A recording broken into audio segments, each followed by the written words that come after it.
of addressed this at different times through the years of getting our measurements on our soil health. And it keeps changing because there's improvements happening, and we keep advancing on this. So as you can see, there's a lot of different measurements we can be taking. Basically, you have the physical, chemical, and biological. And all these measurements are getting more accurate. I mean, they're helping us understand what's going on in the soil. There's different prices. Some are cheap, some are not. So how do we sort through all this? What should we be using? And what can we learn from all these different measurements? And that's kind of where the gist of this is. And it's an ongoing process. I mean, we could probably spend the next 5-10 years on the same topic, and every year it'd change as we keep improving on what we're measuring and what we're learning from these measurements. But to understand soil health, we've got to get to the bottom line and track our progress to know that we're improving on things, right? So what is healthy soil? Well, obviously a healthy soil should grow good crops. It should improve what's going on in the soil, like Jim talked with all the mycorrhizae. All these things together are going to help improve the soil and supply those nutrients. And maybe we can actually save some money if we have healthier soil by not having to buy as much fertilizer inputs. Our whole goal here, by testing and knowing what we have in our soil, is being able to manage our inputs and maybe save some money, improve our profit. That's a good bottom line to have, I'd say. So we have good tilth, good rooting, good drainage, beneficial biota, less weed pressure. So it sounds like an ideal situation, right? Well, that's what we're trying to achieve with a healthy soil, is that ideal situation. So there's some things are more important that we measure versus others. So the inherent properties we really can't do much about. If you have a sloping field, if you have sand, silt, or clay, you going to do much to change your sand content in your soil? Maybe a little bit, but not a whole lot, right? You're kind of given what the glacier gave you. So over time, as you filtrate through there and move soil particles, it can change. Okay, I won't disagree with you.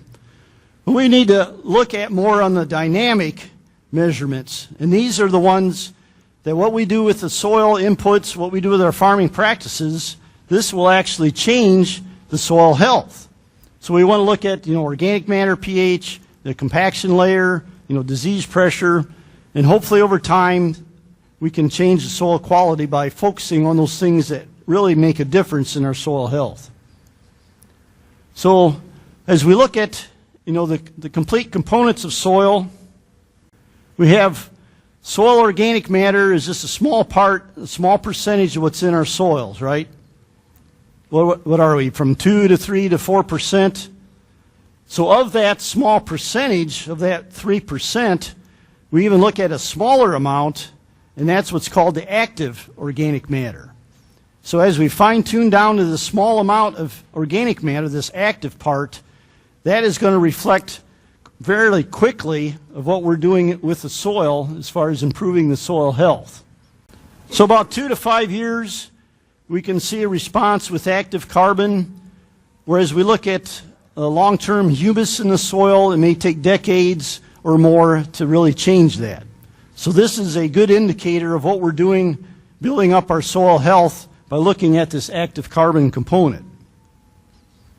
So we've done some studies, we've done some testing. This is from last year up in Wood County. And we got two situations. We have Site 1 and Site 2. Site 1 is in the same field, but we have part of the field is some clay and part of the field is loam. So it's cropped the same, inputs the same, soil is the only difference. They both have cover crops, both have the same cropping history. So that's Site 1. Site 2, again, similar soil type, but there's two separate fields.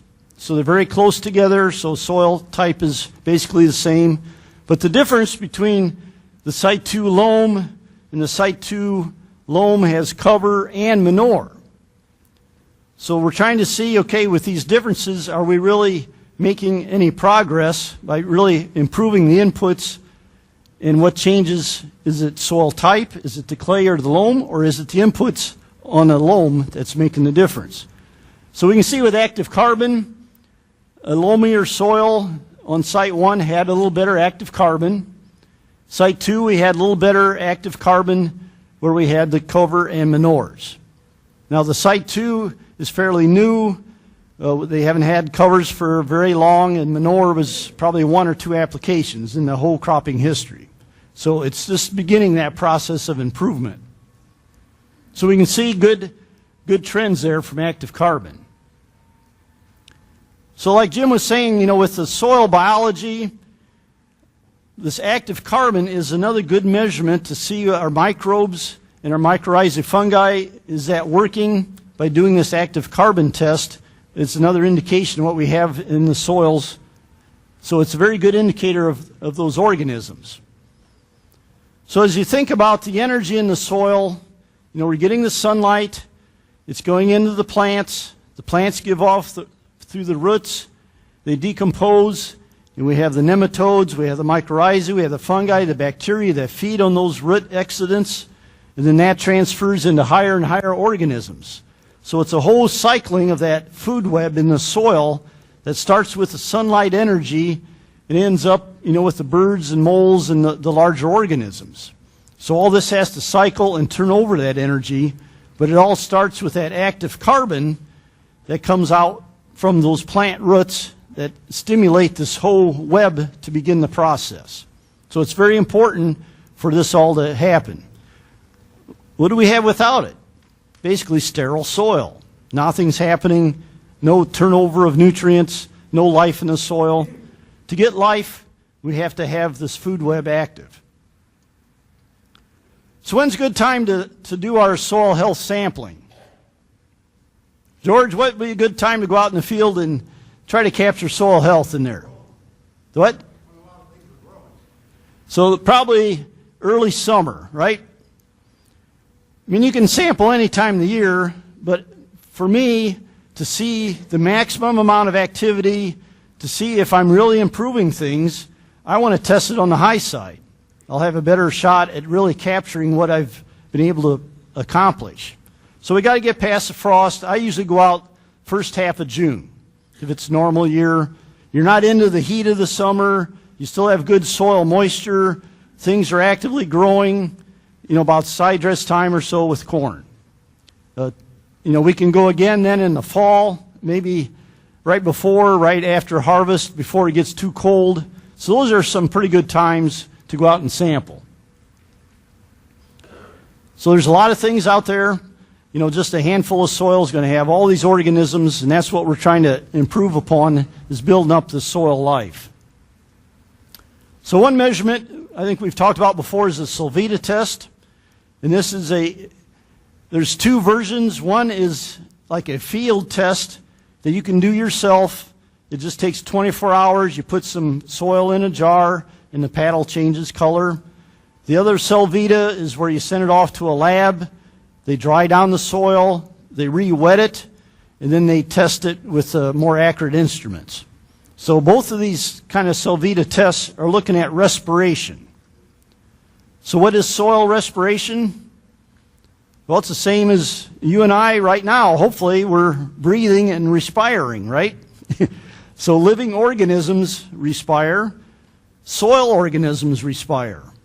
So the theory is the more respiration, the more soil organisms are breathing and living, the higher that number, the better soil life we have. It's that simple. So this is what you get with a 24-hour test, and there's then some approximates on the bottom there of how many pounds of nitrogen are released per acre. So you can do some estimates. The higher the respiration, the higher the nutrient turnover, the more amount of nitrogen that may be available in that soil. It gives you some good estimates. So it's a good test, I think. So we did this in a number of sites. The multi is multi-species cover crop. Till is tillage, winter pea, cover crop, long-term sod, no cover, and then a spring-seeded red clover. And there were 3 different times through the high activity time of the soils. So what do we see? Well, there's differences in timing. Even from the 1st of May to the 1st of June, it's not quite the same. And there's differences in what type of covers or not we have in our soils, right? So tillage and no cover, of course, there's not as much life there. There's not as much respiration. So those are lower numbers. But all the cover crops, I'm not sure why the second multi was out. Sometimes you get a little tweak in things, but the trends are all with the covers are helping activate the soil, helping activate the respiration, and getting better results from that. So we compare that, because what other nutrients do we need to make a good corn crop? Nitrogen, right? So it makes sense to look at the soil nitrogen and see what that's doing. So we don't quite see the same thing here, do we? We see a little bit less of course, the sod. We're not having hardly any nitrogen, which from long-term grass you'd expect. But notice of a spring frost-seeded clover having a long growing season there with that cover crop, it really starts kicking in by the 1st of June. The very last graph is really going up with the soil nitrate contribution. So there is some differences, but I think over time, as we continually doing these covers, we continually stimulating our microbes, we're going to even increase more of our nitrogen availability. So we are capturing more and more of this nitrogen through these tests. So looking at this 24-hour Solvita respiration, again, there's differences in soil type and there's differences in what we do on the soil. So the loam cover on site 1 had a lot less respiration. I'm not quite sure yet why, but there's a difference between a clay soil and a loam soil, and maybe the amount of microbes and the amount of activity there. On the loam soils, we see, with the cover and the manure, that we do have more soil life, and there is a lot more respiration going on. So the very last bar there is much higher due to the covers and manures active on that. So that makes more sense. So we're looking at soil nitrogen in the same situations. Not a big difference between the clay and the loam, but I think with the higher CEC on the clay, it just has that ability to hold more nutrients. It's probably the bottom line between those two situations. The loam is probably a little more sandy. And we're actually capturing that cover crop and manure on the site 2 like we would expect to see. So it's good when measurements follow through with what you expect. It kind of justifies and verifies what you have going on that way. Another newer test is the phospholytic fatty acid PLFA test. This is, I think, something that we've never had in probably the last 5 years. It's really come on, and it's getting to fine-tune what we can find in our soils as far as the fungus and bacteria. And I think it's something that may be expensive, but you don't have to do it a lot. It's just an indicator of what changes are going on in your soil. So you do it in a few spots in your field, and maybe not even every year, but it's going to show over time those improvements you're making in your soil. So what does the test look like? There's a lot of numbers. So getting to the bottom line, it'll tell you the total, which is the top line. There's 5,021 total living microbial biomass. So that's kind of the weight, or the numbers and the weight mean there's more of them, right? So you want that number as high as you can get it. So that's the first indicator. And then you have, your bacteria, you have your fungi, you have protozoa, and undifferentiated. So what are we trying to achieve in our soils as far as these balances? Do we want more bacteria? Do we want more fungus? More fungus. So how do you know that? PLFA test. So this is one very accurate way over time as you're sampling for soil health. You're getting to no-till, you're getting to cover crops, maybe you're adding manure. How do you know what improvements you're making? This test can tell you very accurately. It gives you the numbers per gram there. So, I think you should take advantage of that. And there's different labs offering this PLFA test. You just have to be careful. You know, when you sample, you don't want to dry out your soil. You don't want to ship it on Friday, because what happens when you ship on Friday, it doesn't get there Saturday probably, does it? And they're probably not open on Saturday. So you want to ship it Monday, Tuesday, Wednesday to get it there by Friday so the lab starts processing it. And I actually use dry ice. If it's getting, you know, in the upper 70s to 80 degrees and your post office or FedEx truck is going to be a lot hotter than that, you want to keep those samples cool. So it takes a little management of your samples to keep that accuracy of what you're going to get back. So just don't, you know, rush through this. And if you're going to spend good money, spend the time to do it right on the sampling part too. Because junk in is junk out, right? So that's an example. So here's, with the same situation, what we're finding between the bacteria, which is the blue line, and the fungi, which is the red line. So is that what you'd expect? Well, we're kind of going back and forth on site one. Sometimes the clay is better, sometimes the loam's better. I don't have a good answer on that yet. You know, what effect by soil type overrides what some of these soil health measurements. So stay tuned on that. But we are consistently seeing on site two the difference there what a cover crop and manure is making. You know, we're having more, so the lines are higher on the loam with cover and manure, and we're having a good amount of fungus. Even though the bacteria is increasing, we're still having, you know, some good amount of fungus increasing too. So that's the kind of indicators we like to see in those situations. There's also a test which has been around now a few years called the Haney test. And this combines several of the things we've talked about and gets you down to a good management number, gives you like a soil health number. So it's nice to get all that data combined, summarize it with just one number. It may be too simplistic, but it's a good way to compare, again, between different soils and what's really going on. So that's about $50 also. So part of the test is this water extractable organic carbon. And I think Christine's going to get into this more as we talk about these segments of carbon. Carbon, organic matter are kind of interchangeable maybe. But really understanding what in our soils is the key elements we should be looking at and what effect those have on the life of the soil.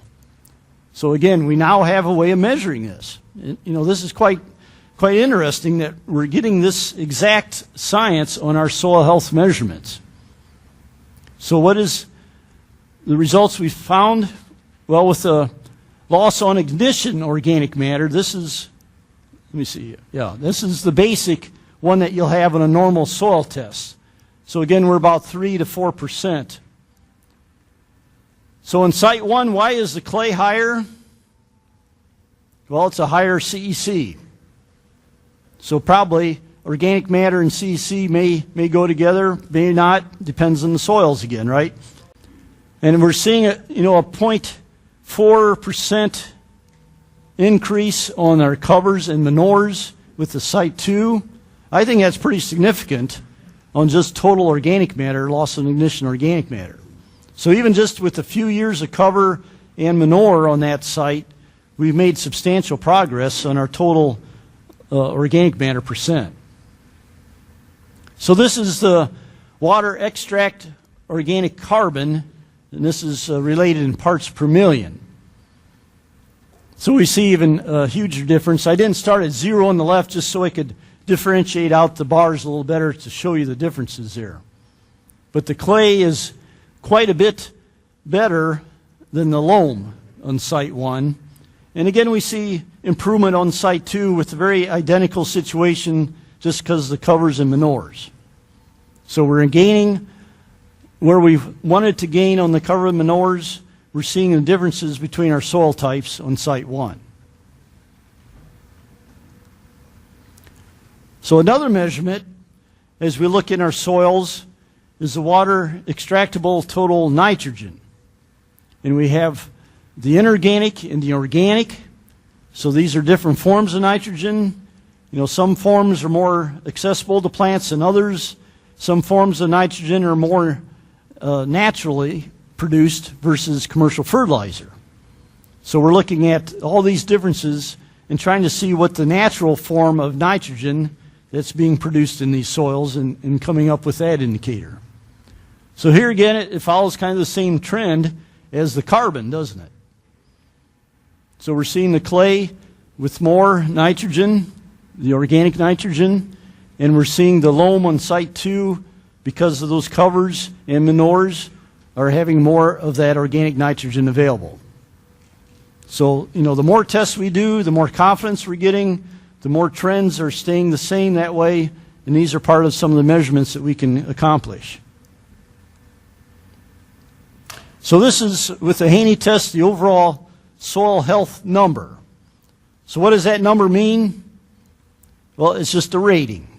It doesn't really mean, you have X amount of whatever, but they look at all different factors and total them up, and this is a side-by-side comparison.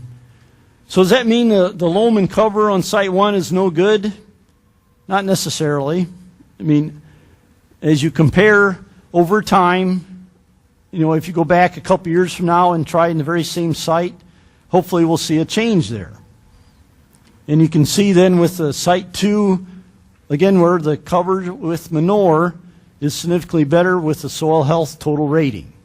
So it's looking at all those factors together, putting them into one number, and seeing what the result is. So that's the indicator we're looking at. Okay, I think this day was from your field that we got rained out of. It was it was a funny day that day. Clear skies, no problem. So Vinayak and I go down there, and he gets an isolated shower, I think 1 square mile, got just a downpour. And we almost got done, but not quite. So this is some of the data comparing different situations. The number 1 was not Dave's field. It's a neighbor. And it's the same soil type. So we're comparing that to its conventional till, no covers, and then some recently cover cropped to some long-term around his house. One was in cover at the time. Excuse me. I think the site number 5 is the corn just west of the house, long-term. So Vinayak helped me get some of this together. We have replications there. But what's the importance of bulk density?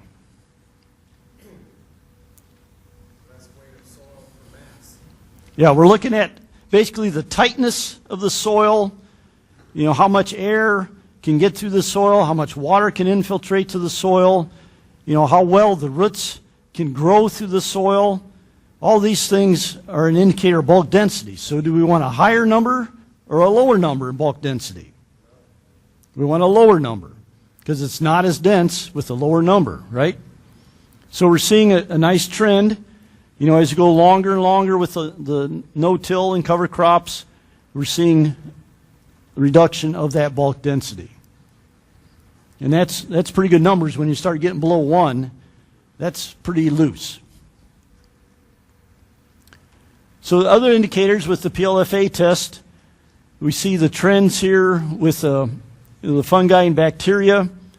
So the fungi with the longer term, where it was actively growing with cover crops, which would be the LTCC, the next to last one there on the right, that had more fungus versus the very last on the right with the green, that was in corn production.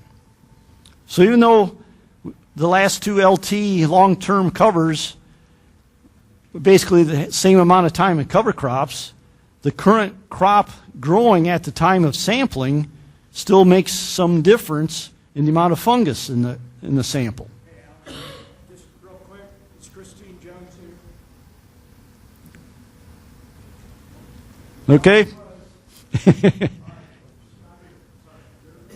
So you going to give the keynote then, Jim? Okay, we'll go to Plan B if we have to. Yep. So you can see, the fungus that we're trying to improve upon still is very touchy, and it still is going to react to what's currently growing on your crop. So as you compare from year to year, keep that factor in mind. You may want to continually sample after the same growing crop to get your trend over time established. So this is, again, loss on ignition, soil organic matter. So this is total soil organic matter. And we can see the trend improving, over time. It should increase with long-term cover crops. Going into that 10-year hay crop, because you don't have corn or soybeans growing, continuous planting of hay is really going to improve your soil organic matter. So even though it only has 10 years, because it never came out of that hay, the organic matter is even higher than those longer term that did have cropping in them, because the cropping kind of brings down some of that organic matter percent.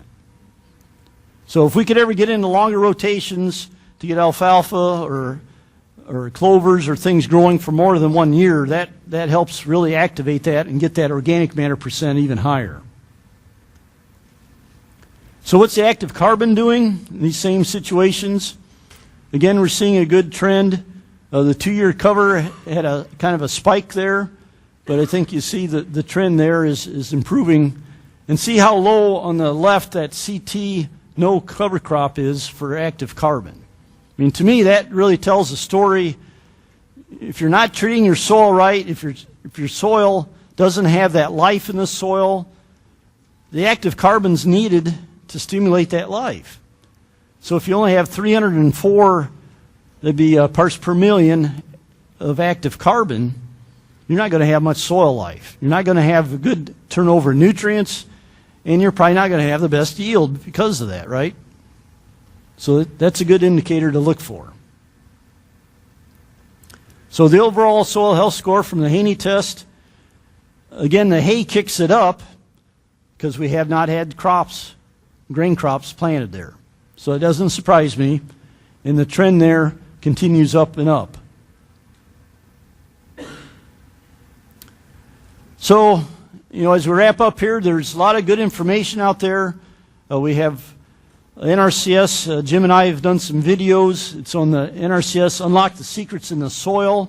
There's a good one on compaction. If you haven't seen that, recommend you go into that. We also have our website, soilhealth.osu.edu. We got a banner here. So there's PowerPoints, good research information. And there's getting even more and more journal articles. I know Steve Coleman will be here tomorrow. He can talk more. But him and his team have really analyzed some of these aspects, looking at the variabilities of our soils. How often do we have to sample in one field for these soil health tests? Can we minimize the amount of sampling and save the amount of money that we do on this sampling cost? Or how often do we have to do it? What is that variability? And the amount of protein, Steve's lab is looking the relationship between soil protein and soil nitrogen. So there's a quick test he can do on soil protein that gives that good indicator there too.